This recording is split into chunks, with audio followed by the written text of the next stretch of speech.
अच्छा, कुछ लोग होते हैं जो दिमाग का इस्तेमाल ही गलत कर रहे होते हैं, क्या उनका भी कोई इलाज है? देखिए, दिमाग जो है ना, it is very important to understand. हमारा जो ब्रेन है ना, इसका सबसे बड़ी खामी ये है कि ब्रेन रियलिटी और परसेप्शन का फ़र्क नहीं समझता। मतलब आप अगर कोई चीज़ सोच लेना, सिर्फ सोचें, तो ब्रेन को लगता है कि ये हो गई है। मैं मिसाल देता हूँ आपको। ओके। आपने इमली का जिक्र किया जी किसी गुफ्तगू में या कटाई का, तो अभी आपके और मेरे मुंह में थोड़ा सा पानी आ गया। हाँ जी, हालांकि हमने चखी नहीं है। चखी नहीं है। सो ब्रेन ये समझता है कि नहीं, इमली वाकई आ गई है, तो वो उसके मुताबिक काम करना शुरू कर देता है। तो अगर आपके अंदर खौफ पैदा होगा किसी चीज़ का, तो ऑटोमेटिकली वो हो जाएगा। अगर आप खुश, अंदर से अगर आप खुश होंगे, तो वो खुशी बाहर भी आपके आ जाएगी। मैं हमेशा कहता हूँ, जो लोग कुत्ते के काटने से डरते हैं ना, कुत्ता उनको हमेशा काटता है। हाँ, ट्रू। और उसकी वजह क्या होती है, आपको भी देखिएगा। जी जी जी। जो कुत्ते से नहीं डरता ना, तो अगर कुत्ता बैठा हुआ होगा तो आराम से सीटी बजाता हुआ गुजर जाएगा। एग्जैक्टली। अपने मन में। और जो डर रहा होगा ना, वो बार बार कुत्ते की तरफ देखिएगा कहीं काट ना ले। अब ब्रेन को लग रहा होता है, और वहाँ कुत्ता समझ रहा होता है कि ये मुझे बार बार देख रहा है, पता नहीं मुझे हमला ना कर दे, तो उससे पहले इसी वो काट लेता है।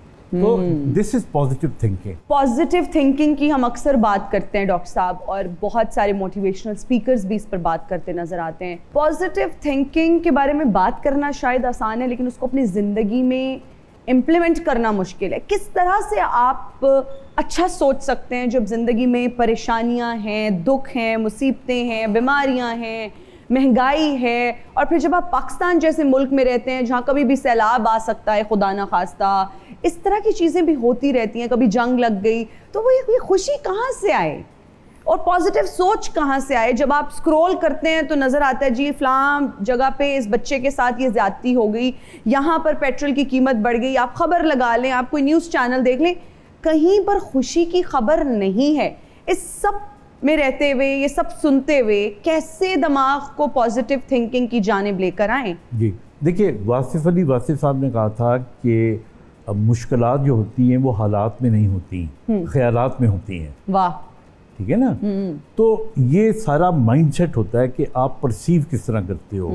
तीन चीज़ें जो इम्पोर्टेंट है, जो मैं समझता हूँ। पहली बात तो आपने जिक्र किया मोटिवेशनल स्पीकर्स का। अब मैं primarily I think I never get impressed by a motivational speaker, क्योंकि मोटिवेशनल स्पीकर वो होता है कि जिसने कोई चीज़ पढ़ी होती है और आपके सामने रिप्रोड्यूस कर दी होती है। I believe in inspirational speaker. फ़र्क ये होता है कि इंस्पिरेशनल स्पीकर ने पहले वो काम खुद करके दिखाया हुआ होता है, उसने पहले टॉप किया हुआ होता है, उसने पहले एक हद अबूर की होती है, और वो अपने एक्सपीरियंस के बेस पे कह रहा होता है कि मैंने ये किया और मैं कामयाब हो गया। This is the truth. तो इसलिए एक तो लोग इंस्पिरेशनल स्पीकर्स को सुना करें, नंबर वन। नंबर टू, हमारे यहाँ तीन चीज़ें बड़ी तंग करती हैं ब्रेन को, एक डिप्रेशन, एक एंजाइटी और एक स्ट्रेस।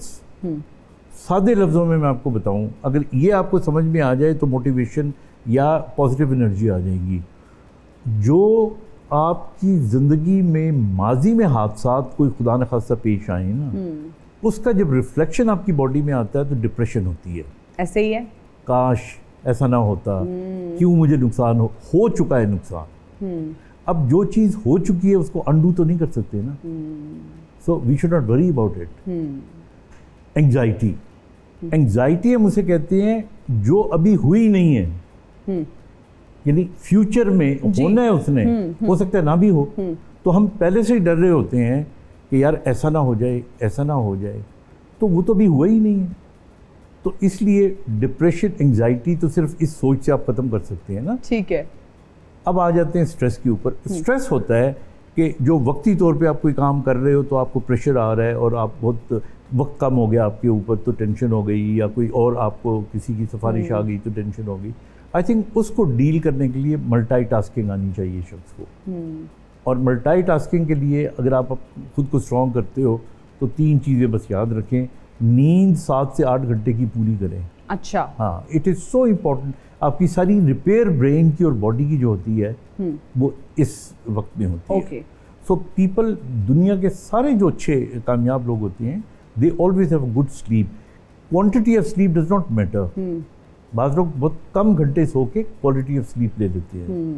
एंड नंबर 2, उनकी अपनी तबीयत के अंदर जो है ना, फॉरगिवनेस होनी चाहिए, माफ़ करना आना चाहिए. और तीसरी चीज़ मैं आपको बताऊं, जो मैं बहुत ज़्यादा अपनी तकालीफ को दूर करने में मुझे बहुत हेल्प दी है, वो ग्रेटिट्यूड है.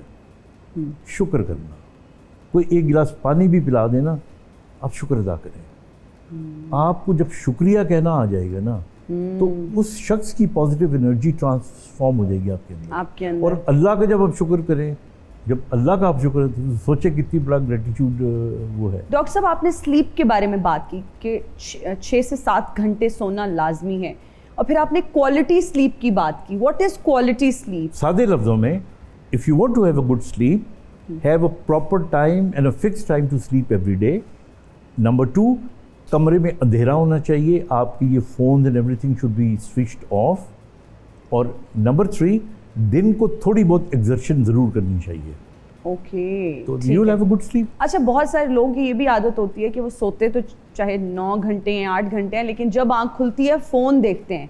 और ये हमारी जनरेशन का मसला है कि हमने सर के साथ फ़ोन रखा होता है, हम करवट भी लेते हैं तो हम देखते हैं, अच्छा नोटिफिकेशन, आंखें बंद हैं, एक आंख बंद है लेकिन हम नोटिफिकेशन देख रहे हैं, अच्छा फलां का मैसेज आया, फिर नींद में अक्सर रिप्लाई भी कर रहे होते हैं. How dangerous is this habit for our health? हमारे ब्रेन के लिए कितनी खतरनाक चीज़ है? I think this is very important point आपने किया. देखिए, मैं आपको बताऊं, ब्रेन के अंदर ना 4-5 किस्म की वेव्स होती हैं. ओके, मैं बहुत तफसील में नहीं जाता. अल्फा, बीटा, थीटा, ठीक है, और डेल्टा और गामा, ये वेव्स होती हैं. जब आदमी सो रहा होता है तो वो उस वक्त होता है डेल्टा वेव्स के अंदर. जी. जब वो उठता है तो थोड़ी देर के लिए वो थीटा वेव्स में आता है. अच्छा. और उसके बाद जब एक्टिविटी करता है तो वो बीटा वेव्स में आता है. अच्छा, अब इसकी मिसाल आप एक गाड़ी की ले लें. यानी आप जब सुबह उठ के अपनी गाड़ी स्टार्ट करते हैं, तो अगर आप उसको थोड़ा सा गर्म किए बगैर ही एकदम ऑन करें और चौथे गियर में डाल के भगाना शुरू कर दें, what will happen to the engine? तो हमारा ब्रेन की वेव्स उस वक्त स्लो होती हैं. ओके. जब हम उठ के फ़ौरन ही फ़ोन देखते हैं ना, ओए ये इसका मैसेज आ गया, सो आप brain goes into a beta wave. जब वो ब्रेन बीटा वेव में जाता है तो हमारा स्ट्रेस बढ़ जाता है, हम उसको हैंडल नहीं कर पा रहे हैं. एक और चीज़ बता दूं, जो मौके की मुनासबत आई है, मैं हमेशा कहता हूं कि लड़के लड़कियों को ख़ास तौर पे 12 बजे व्हाट्सएप बंद कर देना चाहिए. उसकी वजह क्या है जी? उसकी वजह ये है कि 12 बजे नींद आनी शुरू होती है और brain goes into a theta wave.